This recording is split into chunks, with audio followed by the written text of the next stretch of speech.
इसमें कहीं कोई संशय नहीं है, कोई संशय नहीं है कि वो 58 साल के अपने राज में 1 किलोमीटर पर भी एटीपी क्यों नहीं लगा पाए, क्यों नहीं लगा पाए 1 किलोमीटर भी एटीपी। आज ये प्रश्न पूछने की हिम्मत करते हैं, अपने कार्यकाल को देखे, अपने गिरफ्तार में जाके।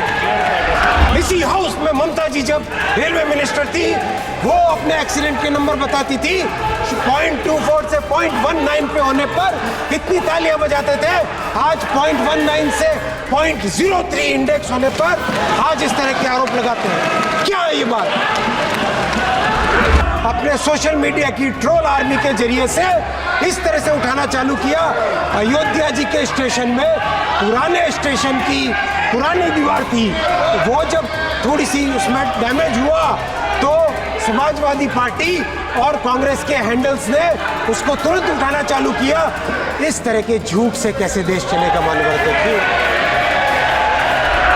मैं रिक्वेस्ट करूंगा आप सब ताली बजा के पेट ताकि उनका दम दिखाए, उनको हिम्मत बढ़ाए। पूरा देश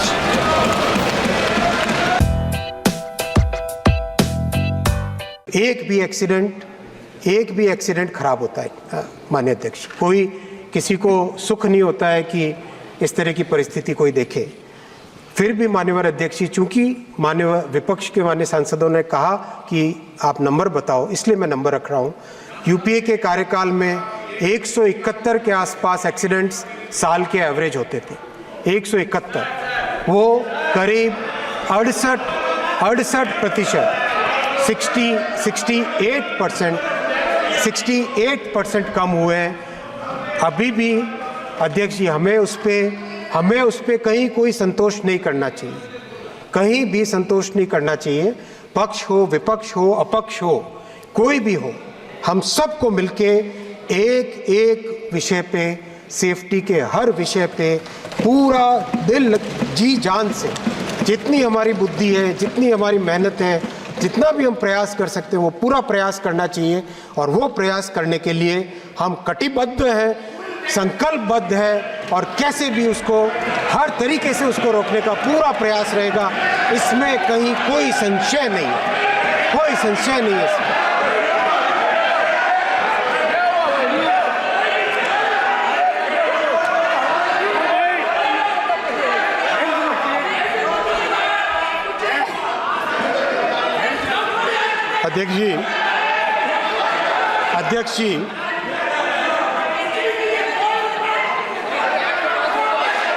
अध्यक्ष जी जो इस तरह से बोल रहे हैं, वो उनको पूछिए कि वो 58 साल के अपने राज में 1 किलोमीटर पर भी एटीपी क्यों नहीं लगा पाए, क्यों नहीं लगा पाए 1 किलोमीटर भी एटीपी। आज ये प्रश्न पूछने की हिम्मत करते हैं, अपने कार्यकाल को देखे, अपने गिरफ्तार में जाके, अपने गिरफ्तार में पहले झांक के बताए। इसी हाउस में ममता जी जब रेलवे मिनिस्टर थी, वो अपने एक्सीडेंट के नंबर बताती थी, 0.24 से 0.19 पे होने पर कितनी तालियां बजाते थे। आज 0.19 से 0.03 इंडेक्स होने पर आज इस तरह के आरोप लगाते हैं। क्या है ये बात? ऐसे देश चलेगा क्या माननीय अध्यक्ष जी? देश चलाने के लिए रेलवे की सुधारने के लिए सबको सहयोग करना पड़ेगा। ये ऐसे नहीं चल सकता। माननीय अध्यक्ष जी जब इतनी बात कर रहे हैं, मैं एक और बात करना चाहूंगा। विपक्ष के कांग्रेस ने एक सोची समझी तरीके से, रणनीतिक तरीके से छोटे विषय को अपने सोशल मीडिया की ट्रोल आर्मी के जरिए से इस तरह से उठाना चालू किया। अयोध्या जी के स्टेशन में पुराने स्टेशन की पुरानी दीवार थी, वो जब थोड़ी सी उसमें डैमेज हुआ तो समाजवादी पार्टी और कांग्रेस के हैंडल्स ने उसको तुरंत उठाना चालू किया। इस तरह के झूठ से कैसे देश चलेगा माननीय अध्यक्ष जी? 2 करोड़ पैसेंजर्स डेली यात्रा करते हैं। क्या उनके मन में ये भय भरना चाहते हैं? अध्यक्ष जी, मैं आपके समक्ष 12 लाख रेलवे एम्प्लॉई जो दिन रात मेहनत करते हैं, मैं रिक्वेस्ट करूंगा आप सब ताली बजा के पेट ताकि उनका दम दिखाए, उनको हिम्मत बढ़ाए।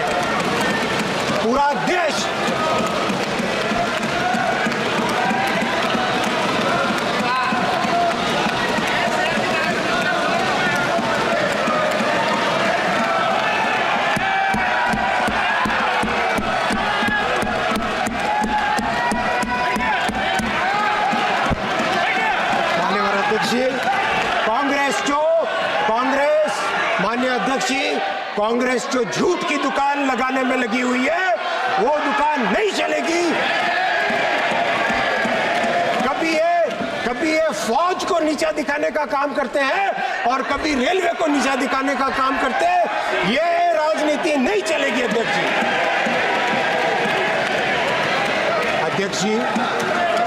जी, रेलवे में वो ताकत है कि मैं आपको कहना चाहूंगा, मैं रिकॉर्ड पे रखना चाहूंगा, रेलवे में वो ताकत है अध्यक्ष जी कि देश की कोई भी समस्या हो उसके लिए हमारे इंजीनियर्स, हमारे टेक्निकल लोग इतनी ताकत रखते हैं कि बड़े से बड़े चैलेंज को फेस करेंगे।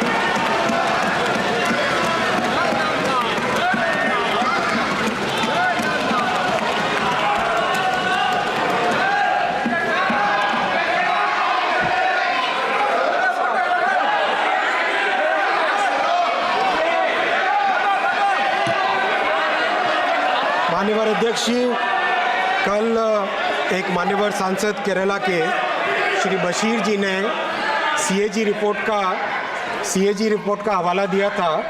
हम लोगों ने रात भर सीएजी रिपोर्ट्स खंगाली।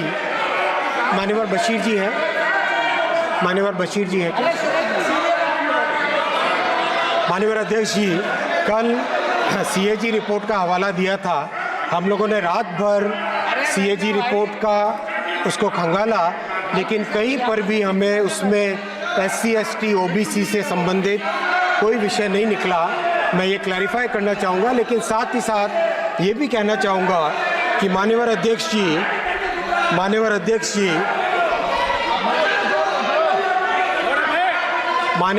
जी, पिछले 10 वर्षों में अगर रिक्रूटमेंट की बात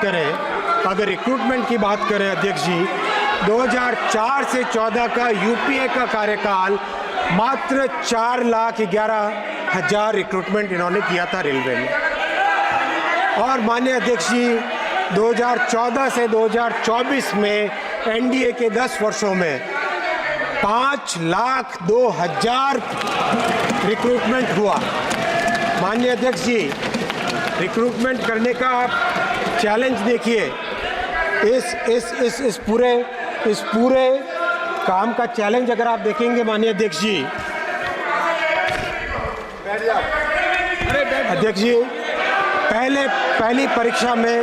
पहली परीक्षा में 1,26,00,000 कैंडिडेट थे। 1,26,00,000 कैंडिडेट, 133 शिफ्ट, 68 दिन तक परीक्षा चली, 211 शहरों में परीक्षा चली और 726 सेंटर्स में एग्जाम चला। माननीय अध्यक्ष जी, एक भी कंप्लेंट उसमें नहीं। और मैं धन्यवाद देना चाहूँगा विपक्ष में मान्यवर सांसद महोदय ने पिछले टर्म में इस चीज़ को एक्नॉलेज भी किया था। दूसरी परीक्षा 1,10,00,000 कैंडिडेट थे, 99 shifts, 33 days, 191 cities, 551 centres, 15 language में एग्जाम हुआ। माननीय अध्यक्ष जी, नॉट अ सिंगल कंप्लेंट कहीं पर। माननीय अध्यक्ष जी, इन दोनों परीक्षाओं के बाद 1,30,000 लोगों को रोजगार दिया गया है। और जैसे ये साइकिल कंप्लीट हुई, तुरंत हमने नई साइकिल चालू की। और माननीय अध्यक्ष जी, वर्षों से जो डिमांड थी कि एक एनुअल कैलेंडर रखा जाए रेलवे के लिए, तो जनवरी के महीने में, 2024 के जनवरी के महीने में एनुअल कैलेंडर रेलवे के रिक्रूटमेंट का घोषित हुआ। हमारे नौजवानों के लिए जो रेलवे में भर्ती होने के लिए इतनी मेहनत करते हैं, उनके लिए साल में 4 बार वैकेंसी निकलती है। अब जनवरी के महीने में, अप्रैल के महीने में, जुलाई के क्वार्टर में और अक्टूबर के क्वार्टर में। और इस एनुअल कैलेंडर के कारण आज की तारीख में 40,565 वैकेंसीज एडवर्टाइज्ड है। और माननीय अध्यक्ष जी, मैं आपको भरोसा दिलाना चाहूँगा, जिस मेहनत के साथ, जितनी डिटेलिंग के साथ 2 करोड़ से ज़्यादा कैंडिडेट्स का एग्ज़ाम लेके बिना कोई कंप्लेंट के ये एग्ज़ाम कंप्लीट किया, वैसे ही आगामी एग्ज़ाम्स भी कंप्लीट होंगे और रेलवे में 40-50 हज़ार लोग ज़्यादा जुड़ेंगे। माननीय अध्यक्ष जी, किसी ने कल मजाक भी बनाई थी कि रेलवे के माननीय अध्यक्ष जी, मैं सेफ्टी पे जो एक्सपेंडिचर हुआ वो डेटा भी आपके सामने अध्यक्ष। माननीय अध्यक्ष जी, सर बाद में ऐड कर सकते हैं। माननीय अध्यक्ष जी, सेफ्टी पे 2022-23 में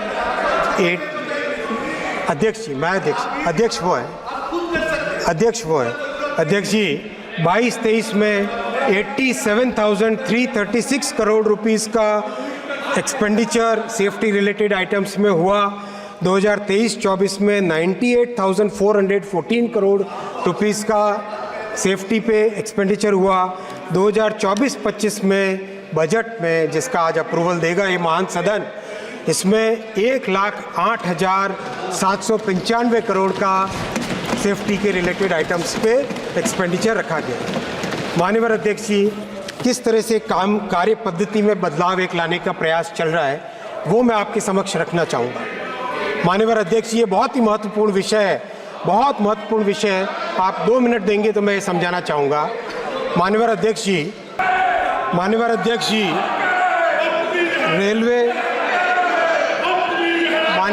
जी, रेलवे के इलेक्ट्रिफिकेशन पे बहुत चर्चा हुई और उसके जो बेनिफिट अभी मिलने लगे हैं वो मैं रिकॉर्ड पे आपके माध्यम से रखना चाहूँगा। अगर हम देखें, करीब 50 वर्षों में मात्र 20,000 किलोमीटर का रेलवे इलेक्ट्रिफिकेशन हुआ था, मात्र 20,000 किलोमीटर का इलेक्ट्रिफिकेशन हुआ था। माननीय अध्यक्ष जी, 10 वर्षों में 44,000 किलोमीटर रेलवे इलेक्ट्रिफिकेशन हुआ है और इसका जो बेनिफिट मिल रहा है माननीय अध्यक्ष जी, पिछले 10 वर्षों में 600 मिलियन टन जो एडिशनल कार्गो हुआ है, उसके कारण 640 करोड़ लीटर डीजल बचा है। और अगर उसको हम जो उसका कार्बन डाइऑक्साइड एमिशंस होते हैं 400 crore kilo carbon dioxide emissions कम हुए। अगर उसे गिने तो 16 करोड़ पेड़ लगाने के बराबर है।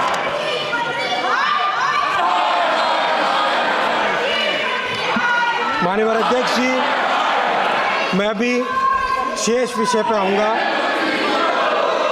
माननीय अध्यक्ष जी, रेलवे बहुत ही एक महत्वपूर्ण संस्था है, जिस संस्था के लिए हम सबको मिलके प्रयास करने पड़ेंगे और इसमें विपक्ष हो, अपक्ष हो या पक्ष हो, सभी की जिम्मेदारी होती है और इस जिम्मेदारी को सभी पूरा करें, ऐसा मैं आपसे निवेदन करूंगा।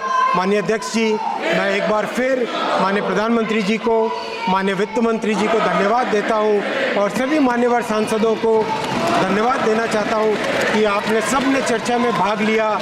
मान्यवर विपक्ष के सांसदों का भी धन्यवाद देना चाहूँगा कि आपने भी कई अच्छे शब्द बोले रेलवे के लिए और आपने जो भी आपने कंस्ट्रक्टिव सुझाव दिए उन सभी सुझावों पे काम करेंगे, ऐसा मेरा आपसे निवेदन है। बहुत बहुत धन्यवाद। माननीय सदस्यों, रेल मंत्रालय से संबंधित अनुदानों की मांग पर सदस्यों द्वारा अनेक कटौती प्रस्ताव प्रस्तुत किए गए। मैं सभी कटौती प्रस्ताव सभा के मतदान के लिए रखता हूं। प्रश्न ये है कि माननीय सदस्यों द्वारा प्रस्तुत सभी कटौती प्रस्ताव स्वीकृत किया जाए। जो सदस्य इसके पक्ष में हाँ कहें, जो सदस्य ना कहें। मेरे विचार निर्णय हाँ वालों के पक्ष में हाँ वालों का कटौती प्रस्ताव स्वीकृत हुए।